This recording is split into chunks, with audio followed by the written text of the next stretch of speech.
अस्सलाम वालेकुम एवरीवन।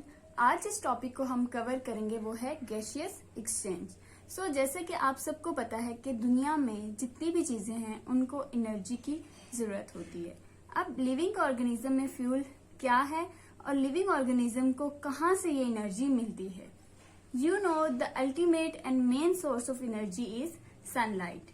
सन से लाइट एनर्जी प्लांट के ऊपर पड़ती है। ये लाइट एनर्जी प्लांट्स के ऊपर जब पड़ती है तो ये लाइट एनर्जी प्लांट के जरिए through the process of photosynthesis convert होती है केमिकल एनर्जी में या फिर कार्बोहाइड्रेट्स में।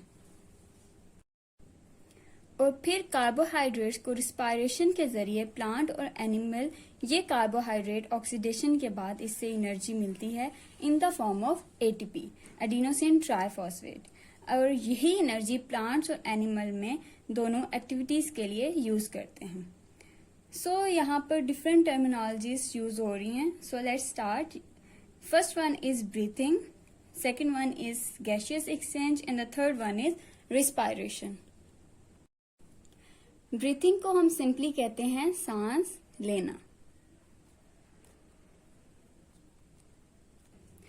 ब्रीथिंग कहाँ तक है, मतलब ब्रीथिंग कहाँ से स्टार्ट होती है और कहाँ तक जाती है। नोज या माउथ से के थ्रू सांस को अंदर लेके जाना और उसको दोबारा वापस बाहर लेकर आना, इस होल प्रोसेस को हम कहते हैं ब्रीथिंग। इसके बाद हमारे पास जो सेकंड स्टेप आता है उसको हम कहते हैं गैसियस एक्सचेंज, मतलब कि गैसेस का चेंज होना, conversion of gases. Exchange of oxygen and carbon dioxide between organisms and environment by diffusion।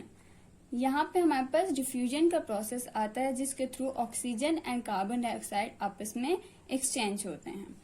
Diffusion की बात करते हैं हम डायग्राम के थ्रू ही समझते हैं। ये जो एल्वियोलाई है इनको मैंने लार्ज करके आपकी आसानी के लिए शो करवाया। ये माइक्रोस्कोपिक स्ट्रक्चर होते हैं।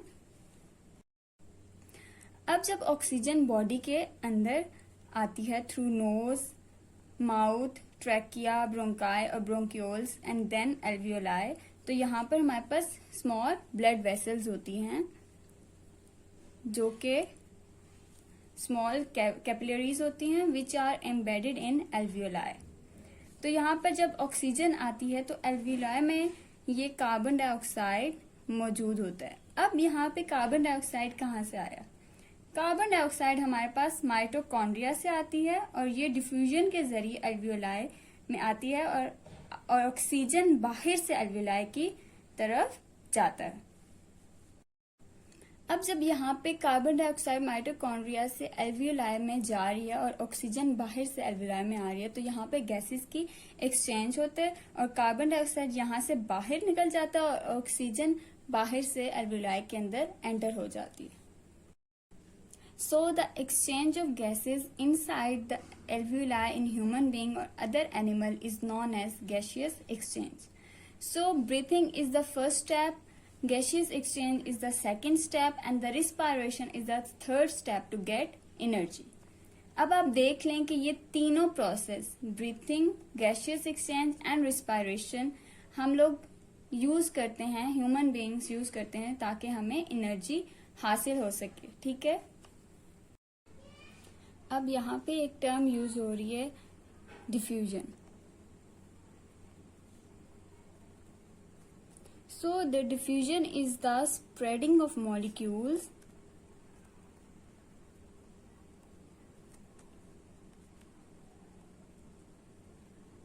From a region of higher concentration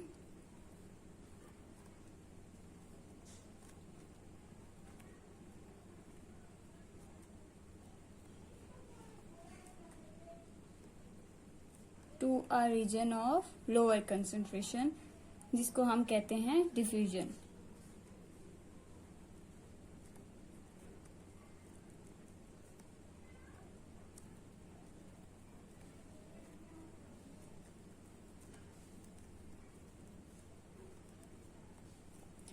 यहाँ पर फॉर एग्जांपल अगर हम किसी रूम में एक जगह पे स्प्रे करते हैं तो चंद सेकंड के बाद इसकी खुशबू पूरे हॉल में या उस रूम में फैल जाएगी और आप सब उसको महसूस करेंगे। तो वो जो स्प्रे के ड्रॉपलेट्स होते हैं वो हायर कंसंट्रेशन से लोअर कंसंट्रेशन की तरफ मूव करेंगे। इस प्रोसेस को हम कहते हैं डिफ्यूजन। सो गैसियस एक्सचेंज में जो गैसेस एक्सचेंज होती हैं वो हायर कंसंट्रेशन से लोअर कंसंट्रेशन की तरफ जाती हैं। किस प्रोसेस के थ्रू? डिफ्यूजन के थ्रू। अब जो हमारे पास थर्ड स्टेप है उसको हम कहते हैं रिस्पायरेशन। एल्वियोलाई तक ऑक्सीजन अब पहुंच चुका है। एल्वियोलाई में गैसियस एक्सचेंज हो गई है। कार्बन डाइऑक्साइड ज्यादा मिकदार में सेल के अंदर प्रेजेंट है तो वो सेल से बाहर चला जाएगा और ऑक्सीजन जो बाहर ज्यादा क्वांटिटी में है वो हायर कंसंट्रेशन से एल्वियोलाई के अंदर आ जाएगा to the lower concentration. So this oxygen it should be carried through mitochondria of each and every cell of the body. जितने भी सेल हैं बॉडी में उनमें माइटोकॉन्ड्रिया प्रेजेंट होते हैं। जैसे आप सबको पता है कि हमारे बॉडी में जितने भी सेल्स हैं उनमें डिफरेंट ऑर्गेनेलीज प्रेजेंट होती हैं, जिनमें से एक माइटोकॉन्ड्रिया है। साइटोप्लाज्म, गोल्जी बॉडीज डिफरेंट है जिनमें से माइटोकॉन्ड्रिया है, जिनमें हमारे पास ऑक्सीजन सारे माइटोकॉन्ड्रिया में प्रेजेंट होगी। अब इन माइटोकॉन्ड्रिया तक ये ऑक्सीजन कैरी करना ये किसका काम है? This is the function of blood vessels. तो ब्लड वेसल्स में हेमोग्लोबिन मौजूद होता है और हेमोग्लोबिन की वजह से ये ऑक्सीजन कैचअप करता है और उसके बाद ये ऑक्सीजन माइटोकॉन्ड्रिया तक पहुंचता है। अब यहाँ पर क्या होता है? यहाँ पर ऑलरेडी हमने जो फूड खाया हुआ है या कोई भी हमने चीज इनटेक की हुई है तो उसमें हमारे कार्बोहाइड्रेट्स, प्रोटीन्स, लिपिड्स सारे मौजूद होते हैं। लिपिड या प्रोटीन्स को हम एक साइड पे करते हैं। यहाँ पे हमें कार्बोहाइड्रेट चाहिए, उनकी हम बात करते हैं। सो यहाँ पर जो कार्बोहाइड्रेट्स और ग्लूकोज है which is a quick energy. तो ग्लूकोज की ब्रेकडाउन होती है माइटोकॉन्ड्रिया में और इसमें साइटोप्लाज्म भी इन्वॉल्व है। So the breakdown of glucose molecules at cellular level to release energy which is ATP, adenosine triphosphate. This process is known as respiration.